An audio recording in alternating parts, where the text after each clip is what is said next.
Bon les amis, j'espère que vous allez bien. J'en ai marre de parler de Marine Le Pen, tout ça parce que ça fait du buzz pour certains. Nous, on va arrêter de parler de ce vieux déchet. On va parler plutôt d'affaires qui dérangent. On a des masques qui sont tombés sur Radio J. Tout tombe le masque interviewé par Frédéric Aziza sur Radio J. Ce dimanche 30 mars. Le TDC franco-israélien Ivan Attal a tenu des propos sidérants sur les Palestiniens, affirmant, écoutez bien, ils envient notre Shoah. Et ce qu'ils veulent, absolument, c'est un géno pour obtenir un État. Mais qu'est-ce que c'est cette blague?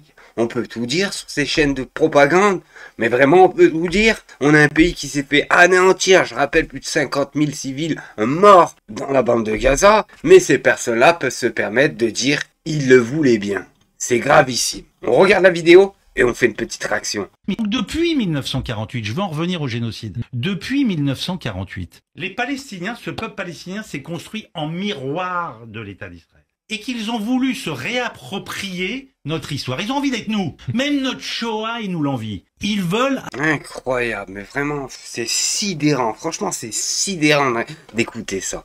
Alors, ils viennent dans leur pays, ils se font accueillir dans leur pays parce qu'il faut le savoir, c'est les Palestiniens qui ont accueilli Israël, même s'ils ne le voulaient pas vraiment qu'ils restent, ils les ont accueillis. La preuve, les amis, regardez ça. C'est pas moi qui le dis, quand même. En 1946, regardez, la Palestine ressemblait à quoi? Voilà, elle faisait tout le territoire. Et on a des petites implantations J en Palestine, mandataires, c'est ce qui est en jaune. Vous voyez, ça c'est en 46, hein. C'est juste après la guerre. En 47, un an plus tard, boum, partage du pays, on ne sait pas pourquoi, vu que ça appartenait aux Palestiniens de base. Bref, partage du pays, ils prennent plus de la moitié du pays, plus de la moitié. Mais ce qui est pire les amis, c'est qu'en fait, ils ont été séparés. Vous voyez les amis, ils ont été séparés en deux. Hop. Au lieu de faire une moitié c'est la Palestine, une moitié c'est Israël, ils n'ont pas fait ça. Voilà, ils ont séparé la Palestine, les Palestiniens, vous voyez. Une partie, hop, ils en ont fait la Cisjordanie. Et de l'autre côté, hop, ils en ont fait la bande de Gaza. Grosso merdo, c'était ça. Ensuite, en 1949, il y a eu la guerre. Je crois que c'est en 49. Jusqu'en 1967. Oh là là, les amis. Oh là là, il reste plus rien, hein, il reste plus rien. Il reste plus que la bande de Gaza et la Cisjordanie, entre guillemets. Voilà. Pourquoi je dis la Cisjordanie? Parce qu'aujourd'hui, elle s'appelle la Cisjordanie. C'est 5 comme bonjour. Et là, maintenant, la bande de Gaza. Voilà, qui ressemble plus à ça, bien sûr, hein, qui ressemble plus à ça. Hein. Du coup, l'objectif, il a été fait pour Israël. C'est de conquérir toute la terre des Palestiniens. C'est simple comme bonjour. Parce qu'ils pensent que le monde nous a donné Israël après la Shoah. Donc, après un vrai génocide. Donc ils se disent, on va émouvoir le monde en disant que nous aussi on est victime d'un génocide et on va nous donner des territoires. Et ça c'est dit sans bégayer hein, les amis, hein, sans bégayer. Hein. Qui va en justice pour ça? Qui a été condamné pour ça? Je vous le dis, il n'y a personne. Posez-vous la question pourquoi quand même. Mais c'est pas fini les amis, ils s'arrêtent pas là sur Radio J. Écoutez ça. Quand on entend en France, Intifada de Gaza à Paris. De Gaza à Paris. Ça veut dire quoi? On est israélien ici? D'après vous? Non mais c'est pas d'après vous, je vous pose la question d'après vous. Ça veut dire quoi? Moi Ça veut dire que c'est une horreur. Mais non, mais moi j'ai toujours dit que ce conflit n'existait pas. Il n'y a pas de conflit israélo-palestinien. Il y a des antisémites. C'est tout. Le problème d'Israël, ce n'est pas un problème de territoire. En 48, ils n'ont pas accepté un certain nombre de territoires, les Palestiniens. Et depuis 48, il y a...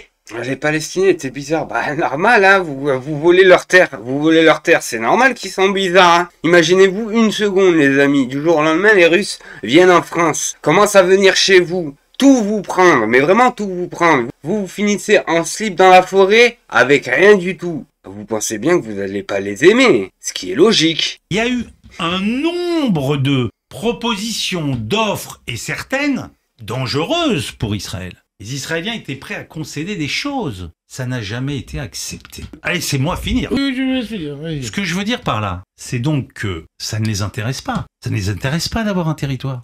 Ah bah, bien sûr, ça les intéresse pas. Pourquoi ça les intéresserait de récupérer leur maison et leur territoire? Pourquoi ça les intéressait? Mais franchement, les amis, il faut tout entendre sur ces chaînes de propagande. Mais vraiment tout entendre. Je vous ai dit qu'il fallait s'accrocher avec ces personnes-là. Sur Radio J, ils peuvent vraiment tout dire. Ce qui les intéresse, c'est d'anéantir Israël, de ne plus avoir de présence juive là-bas. Donc, c'est une question d'antisémitisme. Et on va rester sur le même sujet, bien sûr, hein. Le pays du bien, vous le connaissez bien. Un soldat israélien nommé Yoni Zelig s'est filmé avec son bataillon en train de prendre le contrôle d'une maison palestinienne en Cisjordanie. Et bien sûr de jouer à des jeux vidéo après avoir forcé la famille à partir. Vous vous imaginez, les amis? Sans scrupules, ces personnes-là, ils sont. Sans scrupules.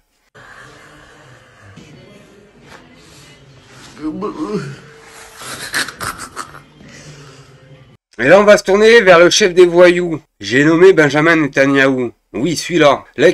L'enquête visant Benjamin Netanyahou entendu comme un témoin classé sans suite, bien sûr. Jonathan Urich, ancien collaborateur de Benjamin Netanyahou, ou Eli Feldstein ont été placés en garde à vue dans le cadre d'une affaire confidentielle liée à des soupçons de financement par le Qatar. À la sortie de son audition, le Premier ministre Benjamin Netanyahou a livré un témoignage accablant sur le caractère infondé de l'enquête censée le viser indirectement dans l'affaire Urich-Feldstein. Ils retiennent Urich et Feldstein comme des otages, pourrissent leur vie pour rien. C'est une chasse politique, le but. Empêcher le renvoi du chef de Shin Bet à faire tomber un Premier ministre de droite. Il n'y a rien d'autre ici. Cette nouvelle affaire intervient après l'échec d'autres enquêtes à lancer contre le Premier ministre ces derniers mois, notamment sur une accusation de falsification de documents au bureau du Premier ministre et d'une tentative présumée de chantage sur un officier militaire.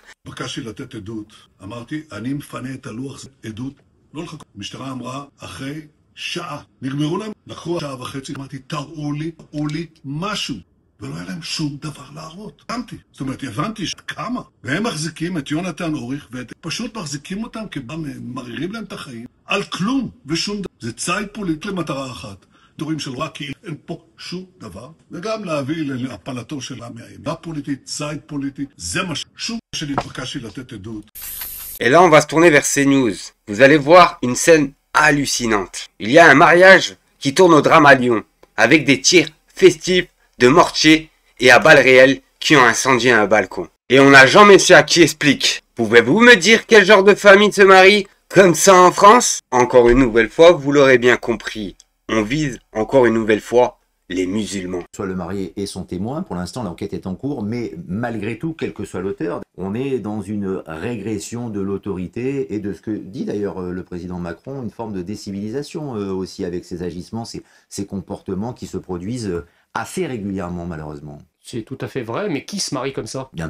Qui? Pourquoi? Ah non, pas n'importe qui. On sait très bien qu'il y a des mariages, effectivement, dans des communautés qui ne sont pas des communautés françaises, si vous voyez ce que je veux dire, dont effectivement les cérémonies dégénèrent souvent. Voilà, je pense que c'est aussi le marqueur d'un bouleversement populationnel majeur qui importe sur nos territoires des traditions qui ne sont pas les nôtres. Les mariages français ne se passent pas comme ça. Le tir de mortier, mais là, on sait pas. Voilà, c'est pas une tradition. On ne sait pas. Attendez, les gens qui tirent en l'air, excusez-moi, la dernière fois que j'ai vu ça, c'était au Moyen-Orient. Après avoir dit que c'était de la faute des musulmans qu'il n'y avait plus d'œufs en France, après avoir dit que c'était de la faute des musulmans qu'il n'y avait plus d'huile en France, maintenant on explique que c'est de la faute des musulmans, que t'as des fous furieux qui tirent à travers leur balcon. Non, sérieusement, moi je suis musulman personnellement, et c'est pas pour ça qu'en mon mariage, on a tiré en l'air. Je suis allé à des dizaines de mariages musulmans, comme il le précise bien, et c'est pas pour ça qu'on a tiré en l'air. Il y a que les sauvages qui pensent comme ça et qui réagissent comme ça. Non, on est civilisés.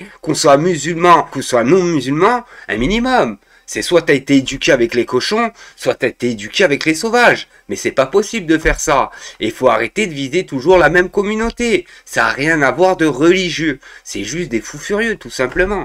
J'ai pas mémoire, si vous voulez, que à Versailles ou dans le Gers, on se marie en tirant en l'air avec des mortiers ou des armes de poing. Excusez-moi. Ça a pu arriver en Corse, par exemple. En Corse peut-être, et encore, ils ne brûlent pas des édifices, ils ne perturbent pas la circulation, n'insultez pas les Corses de grâce. Mais loin de moi cette idée, c'est juste par rapport à la tradition. Bah non, c'est pas la tradition. Qui peut exister. La tradition. Il n'y a pas de tradition au mortier au mariage, chez personne. En France, une tradition de mariage où vous avez des voitures qui font des dérapages américains, qui bloquent la circulation, qui vont sur l'autoroute et qui dansent au milieu d'autres en l'arrêtant, qui tirent en l'air, etc. C'est pas une tradition musulmane. Ou qui foutent le bordel dans les mairies. Non, je parle pas de ça, je parle de certaines immigrations, j'ai pas précisé. Ça, pour le coup, ça n'a rien à voir avec la religion.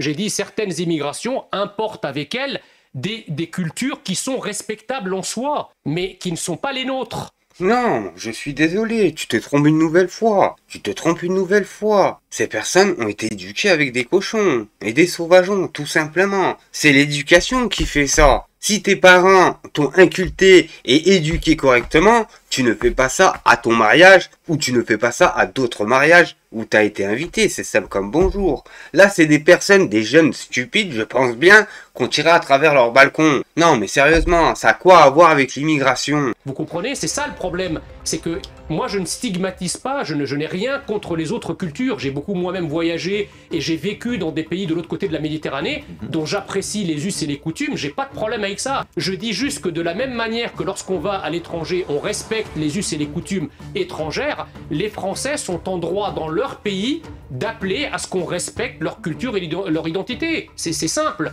Ça n'est ni stigmatisant, ni haineux, ni raciste que de dire ça.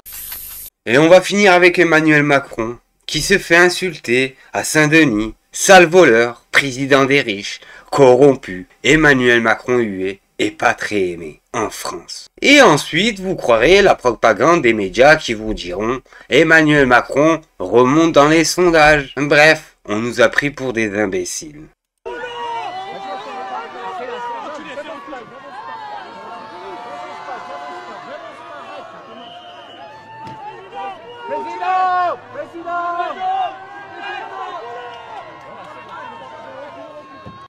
Avant de finir cette petite réaction, j'ai envie de remercier tous les tipeurs. C'est grâce à vous que la chaîne continue à perdurer. Alors je remercie Brems Rénovation, je remercie Seycook, je remercie Fariza Azouk, je remercie Malek François, je remercie Charlie, je remercie Néo, je remercie Framboise, je remercie Pascal, je remercie Franklin Gilles et bien sûr je remercie Philippe.